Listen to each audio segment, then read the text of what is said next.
Bismillahirrahmanirrahim. Assalamualaikum warahmatullahi wabarakatuh. Alhamdulillahi rabbil alamin.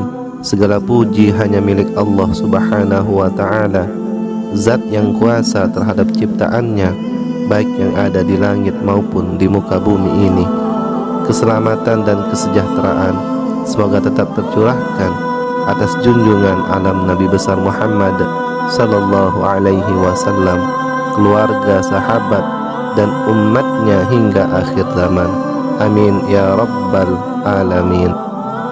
Pendengar yang budiman, neraka adalah tempat yang Allah subhanahu wa ta'ala sediakan di akhirat untuk orang-orang yang berbuat maksiat kepadanya, dan dimaksudkan sebagai motivasi diri agar takut dan menjauhkan diri dari hal-hal yang dapat menjerumuskan ke dalam api neraka. Kunci kesuksesan berupa keberuntungan dan kemenangan mendapatkan surga dan selamat dari api neraka hanya dapat dilakukan dengan cara beriman dan beramal soleh, menjauhkan dosa syirik dan maksiat kepada Allah subhanahu wa ta'ala. Tentunya juga ibadah-ibadah yang dilakukan harus disertai dengan niat yang tulus dan semata-mata hanya mengharap ridho dari Allah semata. Neraka adalah tempat keabadian bagi manusia yang melanggar dan melakukan maksiat. Orang-orang kafir dan munafik akan kekal di neraka, sedangkan para pelaku maksiat dari kaum yang mengesahkan Allah, mereka berada dalam kehendak Allah subhanahu wa ta'ala. Jika dia berkehendak, maka akan mengampuninya atau akan menyiksa sesuai dengan kadar dosanya.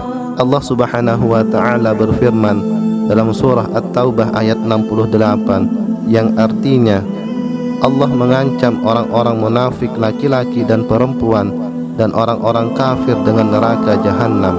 Mereka kekal di dalamnya, cukuplah neraka itu bagi mereka, dan Allah melaknati mereka dan bagi mereka azab yang kekal. Allah juga berfirman dalam surah An-Nisa ayat 48 yang artinya, sesungguhnya Allah tidak akan mengampuni dosa syirik dan mengampuni segala dosa yang selain dari syirik bagi siapa yang dikehendakinya.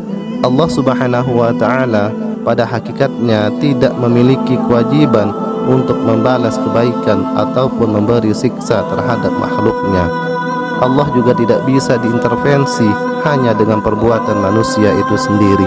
Maka dari itu, yang seharusnya kita cari adalah ridha Allah subhanahu wa ta'ala, bukan berbangga dengan amal ibadah yang telah dikerjakan. Berapa banyak orang-orang yang telah melakukan perbuatan baik, justru mereka menjadi penghuni neraka yang menyala-nyala. Amal baik seseorang tidak menjamin dirinya akan masuk surga. Sebaliknya, orang-orang yang kita anggap buruk bisa jadi di mata Allah subhanahu wa ta'ala mereka adalah yang terbaik dan pantas mendapat ganjaran surga. Rasulullah sallallahu alaihi wasallam bersabda dari Abu Hurairah radhiyallahu anhu, dia berkata, saya mendengar Rasulullah sallallahu alaihi wasallam bersabda, orang yang pertama kali diadili pada hari kiamat adalah lelaki yang mati syahid, lalu ditunjukkan kepadanya nikmat-nikmat sehingga ia mengenalinya. Allah Ta'ala berfirman, apa yang kamu kerjakan dengannya? Ia menjawab, saya telah berperang untukmu sehingga aku mati syahid. Kemudian dikatakan, kamu berdusta.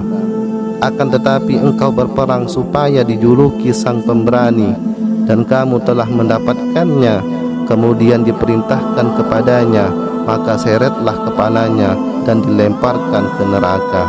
Dan lelaki yang belajar ilmu dan mengajarkannya serta membaca Al-Quran, ia dihadapkan lalu ditunjukkan kepadanya nikmat-nikmat sampai ia mengenalinya.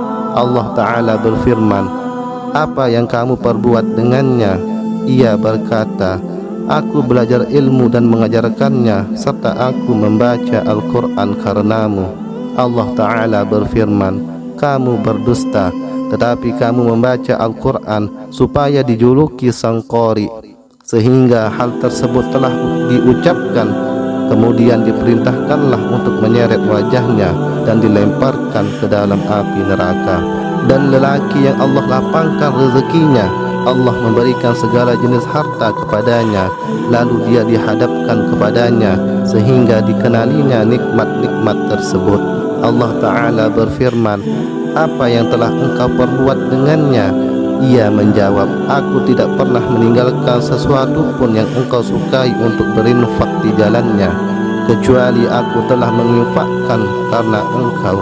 Allah Ta'ala berfirman, "Kamu berdusta, akan tetapi kamu berbuat demikian supaya kamu dikatakan sang dermawan, dan itu telah kamu dapatkan." Kemudian diperintahkanlah untuk menyeret wajahnya sehingga dilemparkan ke dalam neraka. Hadis riwayat Imam Muslim, nomor hadis 1905.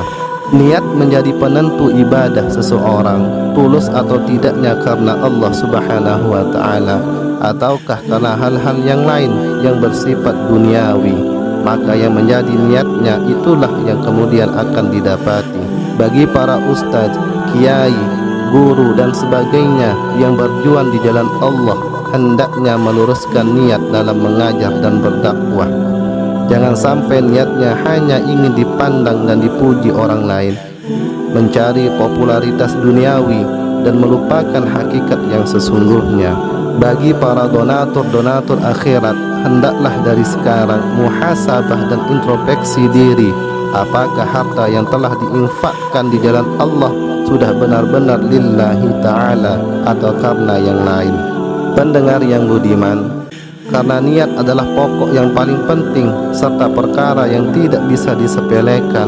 Sebab itu di dalam sebuah hadis Rasulullah sallallahu alaihi wasallam bersabda yang artinya, "Sesungguhnya semua amal perbuatan itu disertai dengan niat-niatnya, dan sesungguhnya bagi setiap orang tergantung pada yang telah ia niatkan. Maka barang siapa yang hijrahnya karena Allah dan Rasulnya, maka hijrahnya itu pun menuju kepada Allah dan Rasulnya. Dan barang siapa yang hijrahnya demi harta dunia yang hendak diperolehnya, ataupun untuk seorang wanita yang hendak dinikahinya, maka hijrahnya itu pun menuju kepada niat yang dimaksud dalam hijrahnya." Hadis riwayat Imam Bukhari. Hadis tersebut adalah merupakan hadis yang agung serta mulia dan banyak faedahnya. Bahkan Abdurrahman bin Mahdi berkata, selayaknya bagi setiap penyusun kitab memulai tulisannya dengan hadis ini untuk mengingatkan para penuntut ilmu agar meluruskan niat. Dalam hadis yang lain, Rasulullah sallallahu alaihi wasallam bersabda yang artinya, "Sesungguhnya Allah tidak melihat kepada tubuh-tubuh kalian dan tidak pula kepada bentuk rupa kalian, tetapi Dia melihat hati-hati kalian." Hadis riwayat Imam Muslim. Pendengar yang budiman, ada beberapa ibrah atau pelajaran yang dapat diambil dalam uraian singkat ini. Yang pertama adalah setiap amalan akan dihitung kebaikan jika diniatkan untuk kebaikan. Yang kedua, apabila motivasi utama ialah bermaksud meninggikan kalimat Allah bagi para pembaca dan pengajar Al-Quran, maka niatan lebih dari itu tidak ada masalah. Kemudian yang ketiga, Allah Subhanahu wa Ta'ala akan membalas kebaikan seseorang sebesar dan sekecil apapun dengan balasan yang serupa, bahkan bisa lebih dari itu, karena semua adalah hak prerogatif Tuhan semata. Semoga Allah Subhanahu wa Ta'ala senantiasa memberikan kita taufik serta hidayahnya agar terhindar dari melakukan ibadah yang niatnya karena duniawi. Amin ya rabbal alamin. Demikian uraian singkat ini, semoga bermanfaat. Salah dan kurangnya mohon maaf. Wassalamualaikum warahmatullahi wabarakatuh.